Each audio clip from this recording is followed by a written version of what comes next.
ndashima Yesu wankunze ntamuzi umwami w'abami nzahora mushima ndashima Yesu wamvuye ubusinzi umwami w'abami nzahora mushima ndashima Yesu wankunze ntamuzi umwami w'abami nzahora mushima ndashima Yesu wakijije damu umwami w'abami nzahora mushima ndashima Yesu wankunze ntamuzi umwami w'abami nzahora mushima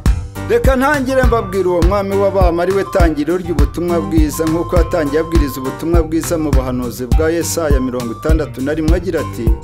umwuka w'umwami Imana ari kuri njyewe yansize amavuta kugira ngo mbwirize abagwa neza ubutumwa bwiza no kumenyesha imbohe ko zibohowe no kubwira abantu umwaka w'imbabazi z'Uwiteka azahoreramo inzigo y'abanzi bacu aravuga muri Yohana 14 ati ntimpagarike imitima yanyu mwizere Imana nanjye munyizere mu rugo rwa data hari amazu menshi ngiye kubategurira hanyu nzagaruka mbajyane atahondi kugira ngo muzabe aho niho nzabahera amata y'umwuka we amwe Petero yabasezeranije mu butumwa bwiza kabiri hagira ati dera ni mumere nk'impinja zivutse vuba mwifuza amata y'umwuka wera adafunguye kugira ngo abakuze abageze ku gakiza niba mwarasogongeye mukamenya ko umwami wacu agira neza ngo nimumwegere niwe buye rizima ryanzwe n'abantu ariko ku Mana ryaratoranijwe ndetse ribi ry'igiciro cyinshi namwe muryizere kugira ngo mwubakwe mu binzu y'umwuka wera abatambyi b'ubwami Imana yitoranirije kugira ngo mwamamaze ishimwe ryayo ndashima Yesu wankunze ntamuzi umwami w'abami nzahora mushima nawe Elina yamuhaye impangu umwami w'abami nzahora mushima ndashima Yesu wankunze ntamuzi umwami w'abami nzahora mushima ndashima Yesu wamvuye ubusinzi umwami w'abami nzahora mushima ndashima Yesu wankunze ntamuzi umwami w'abami nzahora mushima nanjye Pasiteri Fred Munyabugingo Uwiteka yangiriye neza yasanze ndi umusinzi witwa Rudatinda amakorosa ndi imbere waho ineza ubuzima kazirakora ayo yari amazina y'uburwanyi ariko amaze kumva ijambo ry'Uwiteka Imana rivuga ngo yemwe abarushye n'abaremerewe nimuze munsange ndabaruhura wafite ibibazo ninge gisubizo ubwo njyana ikibazo cy'inzoga ngarukana igisubizo cy'agakiza ku mwami Yesu nemera kumuhimbaza na bugingo n'ubu aho hagahirwa umuntu udahagaze mu nzira z'abanyabyaha ndetse nticarane n'abakobanya ahubwo ijambo ry'Uwiteka Imana rikaba ari ryo rihora ku mutima we ku manywa na nijoro uwahwana n'igiti gitewe hafi y'umugezi cyera imbuto zacyo ibihe byose n'amababi yacyo ntajya yuma n'uwo muntu icyo azagerageza gukora icyo cyose kizamubera cyiza ngo ariko abanyabyaha bo ntibamera batyo ahubwo babana n'umurama utumurwa n'umuyaga niyo mpamvu Uwiteka azi inzira y'abakiranutsi ngo ariko inzira y'abanyabyaha yizabura kandi abanyabyaha bazatsindirwa mu iteraniro ry'abakiranutsi ndetse muri Maraki akavuga ngo hari umunsi w'Uwiteka uteye ubwoba uzatwika nk'itanura ry'umuriro abibone bose bazahinduka ibishingwe uwo munsi uzabatwika ntuzabasigira umuzi cyangwa ishami ngo ariko mwebwe abubaha Uwiteka izuba ryo gukiranuka rizabarasira rifite gukiza mu mababa yaryo ubwo muzasohoka mu kinagire nk'inyana zo mu kiraro muzaribatira abanyabyaha babiva munsi y'ibirenge byanyu umunsi Uwiteka Nyiringabo azabikoreraho ariko nshuti z'umusaraba haracyari ibyiringiro byo kubona ubwiza bw'Imana uramutse wakiriye umwami Yesu nk'umukiza wawe jambo ubwiza bw'Imana turibona mu Baroma 2:7 agira ati dera abashaka ubwiza n'icyubahiro no kudapfa babishakisha gukora ibyiza badacogora Imana ikazabitura ubugingo buhoraho ndashima Yesu rero Ramushima ndashima Yesu wakijije pesu umwami w'abami nzahora mushima ndashima Yesu wankunze ntamuzi umwami w'abami nzahora mushima n'abamutamba yamuhaye abantu umwami w'abami nzahora mushima ndashima Yesu wankunze ntamuzi umwami w'abami nzahora mushima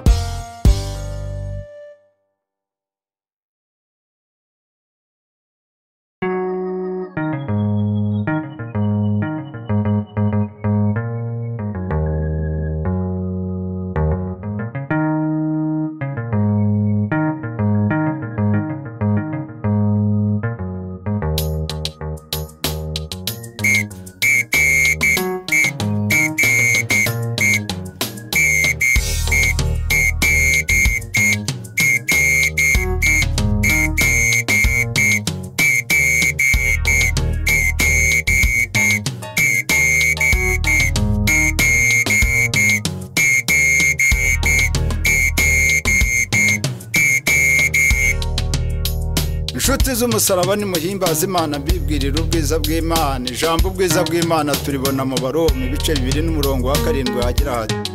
dore abashaka ubwiza n'icyubahiro no kudapfa bishakisha gukora ibyiza badacogora, Imana ikazabitura ubugingo buhoraho. Ariko abibone bishyira hejuru ishobora kubacisha bugufi. Ayo magambo tuyasanga mu gitabo cya Daniyeli ibice 4 n'umurongo wa 28 hasobanura ku by'umwami Nebukadinezari. Umwami Nebukadinezari arambagira i Babuloni, aravuga ati: ngiye i Babuloni ikomeye niyubakiye n'imbaraga z'amaboko yanjye kugira ngo uheshe ubwami bwanjye icyubahiro. Ariko Imana yumvise ayo magambo iravuga ngo: yewe mwami Nebukadinezari, ni wowe ubwirwa aya magambo, ugiye kwirukanwa mu bantu bane n'inyamaswa mu ishyamba, kumara ibihe 7 kugeza aho uzamenyera kwisumba byose ari itegeko ubwami bw'abantu kandi kabwemekamo wishaka. Ayo magambo asohora ku mwami Nebukadinezari, yirukanwa mu bantu, abana n'inyamaswa mu ishyamba, kumara ibihe 7. Ikime kiva mu ijuru kimutondaho, umusatsi uhinduka rusha cy'inkamoyo ikizu, inzara zihinduka nk'iz'igisiga. Ati hanyuma y'iyo minsi ngewe Nebukadinezari nuburira amaso yanjye mu ijuru, ngarura kenge nshimiye Uhoraho ndayihimbaza, menya ko ari itegeko ubwami bw'abantu kandi kabwemekamo wishaka. Ubwo maze kuyiramya no kuyihimbaza, ubwiza burabagirana nahoranye mbere bunsubizwamo, ubwo abajyanama n'ibisonga byanjye batangira kuza kunshaka. Ibyo byaturutse ku rukundo rwinshi cyane Imana yakunze abari mu isi, byatumye itanga umwana w'ikinege kugira ngo umwizera wese atarimbuka ahubwo ahabwe ubugingo buhoraho. Uwo mwana w'Imana yongera kwihamya muri Yohana 14 ati: nimuhagarike imitima yanyu, mwizere Imana nanjye munyizere. Mu rugo rwa data hari amazu menshi, ngiye kubategurira ahanyu, nzagaruka mbajyane. Ataho ndi kugira ngo muzabeho, niwo nzabahera amata y'umwuka wera, amwe Petero yabasezeranije mu butumwa bwiza 2:2 hagira hati: dore nimumere nk'impinja zivutse vuba, mwifuza amata y'umwuka wera adafunguye, kugira ngo abakuze abageze ku gakiza. Niba mwarasogongeye mukamenya ko umwami wacu agira neza, ngo nimumwegere, niwe buye rizima ryanzwe n'abantu, ariko ku Mana ryaratoranijwe ndetse ry'igiciro cyinshi. Namwe nimuryizere kugira ngo mwubakwe mu inzu y'umwuka wera, abatambyi b'ubwami Imana yitoranirije kugira ngo mwamamaze ishimwe ryayo. Nanjye Pasiteri Fred Munyabugingo, Uwiteka yangiriye neza, yansanze ndi umusinzi witwa rudatinda mu makona makuru, usa ndi imbere ngo wineza ubuzima kazi nakora, yari amazina y'uburwayi. Ariko maze kumva ijambo ry'Uwiteka Imana rivuga ngo: yemwe abarushya n'abaremerewe nimuze munsange ndabaruhura, kandi abafite ibibazo ninjye gisubizo. Ubwo njyana ikibazo cy'inzoga, ngarukana igisubizo cy'agakiza ku mwami Yesu, nemera kumuhimbaza na bugingo n'ubu.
Mana ndagushimira kuko mu ntambara arimo wantoreje, amaboko yanjye ukayigisha kurasana, intoki zanjye ukazigisha kurwanira gukora imirimo myiza yo gukiranukira Uwiteka. Nanjye nkakomeza mpimbaza Imana ngira nti: ishimwe ryo kugushimira Mana yanjye umukozi mwiza, mfite ishimwe wangereye neza, amahoro yanjye umukozi mwiza. Mfite ishimwe ryo kugushimira Mana yanjye umukozi mwiza, mfite ishimwe wamvuye ubusinzi, amahoro yanjye umukozi mwiza. Mfite ishimwe ryo kugushimira Mana yanjye umukozi mwiza, mfite ishimwe wangereye neza, agakiza kanjye umukozi mwiza. Mfite ishimwe ryo kugushimira Mana yanjye umukozi mwiza.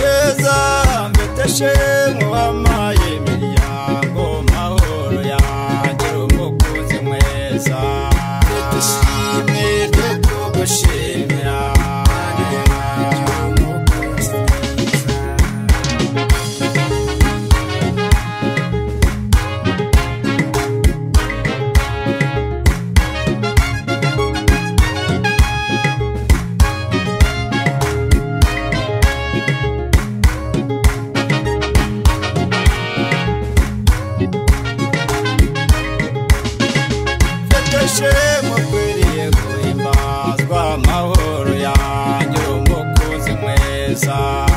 ishimwe ryo kugushimira Mana yanjye umukunzi mwiza mfite shema wangiriye neza amahoro yanjye umukunzi mwiza ishimwe ryo kugushimira Mana yanjye umukunzi mwiza mfite shema ukwiriye guhimbazwa amahoro yanjye umukunzi mwiza ishimwe ryo kugushimira Mana yanjye umukunzi mwiza mfite shema wangiriye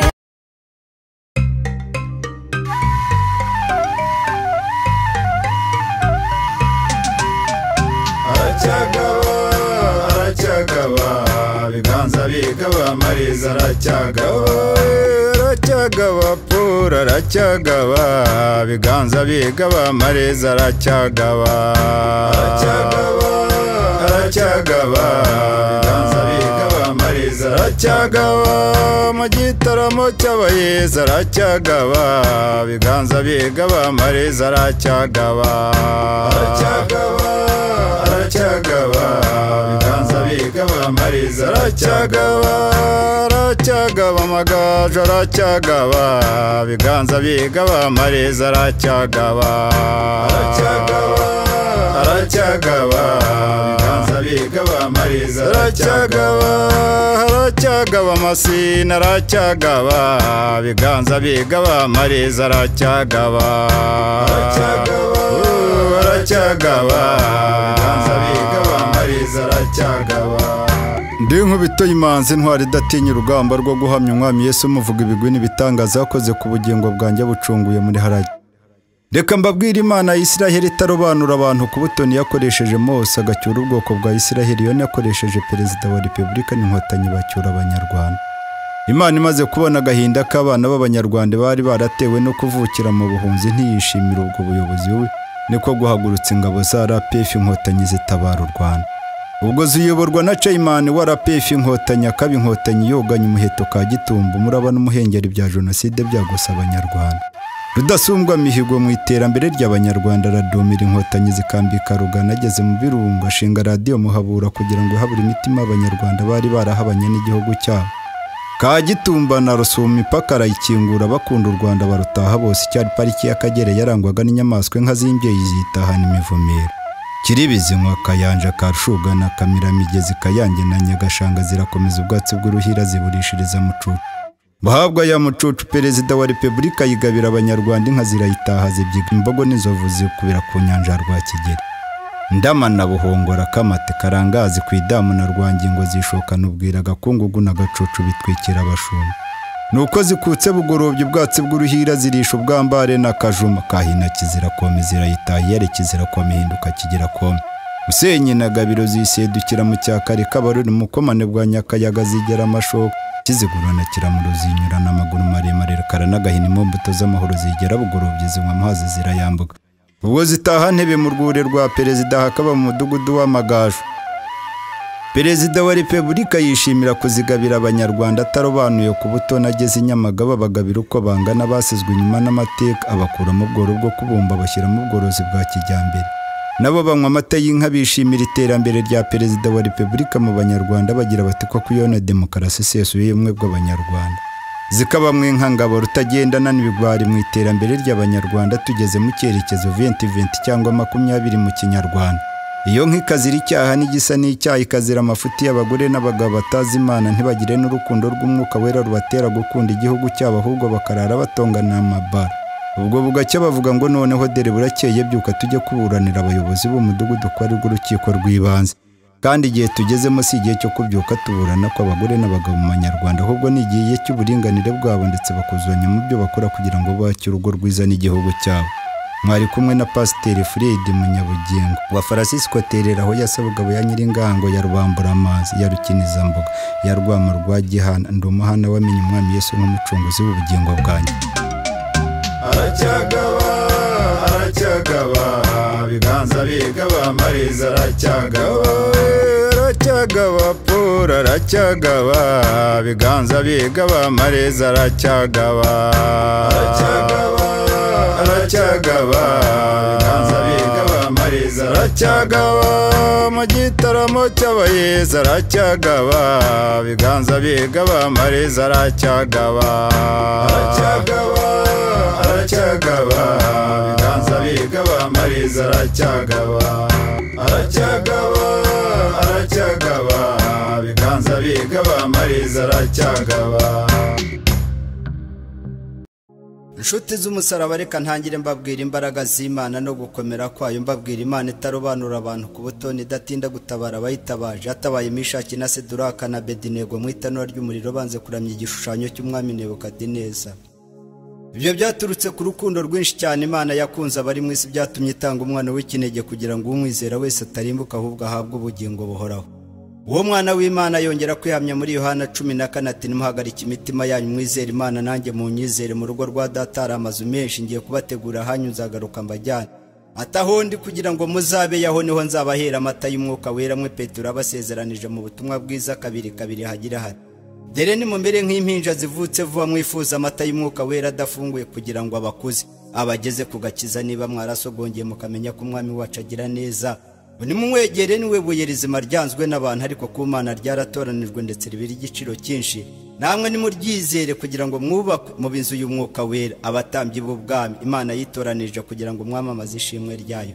Nanjye Pasiteri Fred Munyabugingo Uwitekangiriye neza, nsanze ndi umusinzi witwa Rudatinda amakona makorosa, ndi imbere ngo aho ineze buzima kazirakora yari amazina y'uburwayi. Ariko amaze kumva ijambo ry'Uwiteka Imana rivuga ngo yemwe abarushye n'abaremerewe nimuze munsange ndabaruhura, kandi abafite ibibazo ninjye gisubizo. Ubwo njyana ikibazo cy'insoga ngarukana igisubizo cy'agakiza ku mwami Yesu, nemera kumuhimbaza na bugingo n'ubu. Kuva kuri uwo munsi isezerano n'Uwiteka ndamubwira ngo Mana nzagukora ati ntutinye ndi kumwe nawe, ntiwihebe ndi Imana yawe, nzajya ngutabara nkuramize ukuboko kuryo niko gukiranuka kwanjye. Atabakurakariye uzabashaka kubabure bazahinduka katariho imbere yawe, ubwo nibwo uzamenya ko njye Uwiteka Imana yawe nagufashe ubwoko kuryo nkakubwira ngo humura ndagutabaye. Nimukanya bwisho ngo yize muri Matimba nturarugarama muri Rwempasha, mpasanga ururembo rw'abarangi. Senga Uwiteka ndavuga Mana sinshaka kubangikana n'ururembo rw'abarangi kuri uyu musozi umuyaga uhinda mu butayu bwo mu ijuru, senya ururembo rw'abarangi ku musozi wa Rugarama. Ubwo itorero Eglise Vivante Rugarama riravuka rirahimbaza Imana na bugingo n'ubu. Rugarama ya ruguru mu rurembo rw'abarangi makuru iminyago y'abantu 5 bataha mu rusengero, harimo umudamu bari bamaze guhanura ariko atazongera kubyara, ageze mu rusengero rw'Uwiteka byara impanga. Ubwo nyirurembo abonye bibaye amenya ko hejuru y'imbaraga z'umwanzi hari imbaraga z'Imana, ingoma z'abarangi arazikora zicyura mu rusengero akizwa. None muri uwo muryango wavugiragamwe ingoma z'abarangi buravugiramwe ingoma z'Uwiteka Imana. Nyagasigati na Nyabitekeri muri Tabagwe nzamuka njya kubwiriza ubutumwa bwiza, mpura n'umubyeyi witwa Damu yari afite inzandiko zamujyanaga Nyagatare kubagwa ibibyimba muntu. Mubwira ko ijambo ry'Imana ari rizima rifite imbaraga rikagira ubugi buruta bw'inkota zose, aryizeye ryamukiza yizera umwami Yesu akira. Ubwo ngubwo mu mudugudu wa Nyagasigati masanga umugabo Byarupfu n'umugore we Mariana bari bafite ururembo rw'abarangi bizera umwami Yesu. None hari kwa Byarupfu hahindutse kwa Byabugingo. Itorero Eglise Vivante Nyagasigati irahimbaza Imana na bugingo n'ubu. Akaba ariyo mpamvu mfite ishimwe nk'irya Dawidi ngira nti Uwiteka ni umwungeri wanjye sinzakena, andyamisha mu cyanya cy'ubwatsi bubisi, anjyana iruhande rw'amazi adasuma, asubiza intege mu bugingo bwanjye. Ati niyo nanyura mu gikombe cy'ucucu cy'urupfu sinzatinya ikibi cyose, kuko anyobora inzira yo gukiranuka ku bw'izina rye ryera. Ati inshyimbo yawe Mana n'inkoni yawe nibyo bimpumuriza, nicyo gituma nzaguma mu nzu y'Uwiteka iminsi yo kubaho kwanjye yose. Yungama agira ati Mana ndagushimira kuko mu ntambara arimo wantoreje, amaboko yanjye ukayigisha kurasana, intoki zanjye ukazigisha kurwanira gukora imirimo myiza yo gukiranukira Uwiteka. Nanjye nkakomeza mpimbaza Imana ngira nti ishimwe ryo kugushimira Mana yanjye umukunzi mwiza, mfite ishimwe wangereye neza, amahoro yanjye umukunzi mwiza. Mfite ishimwe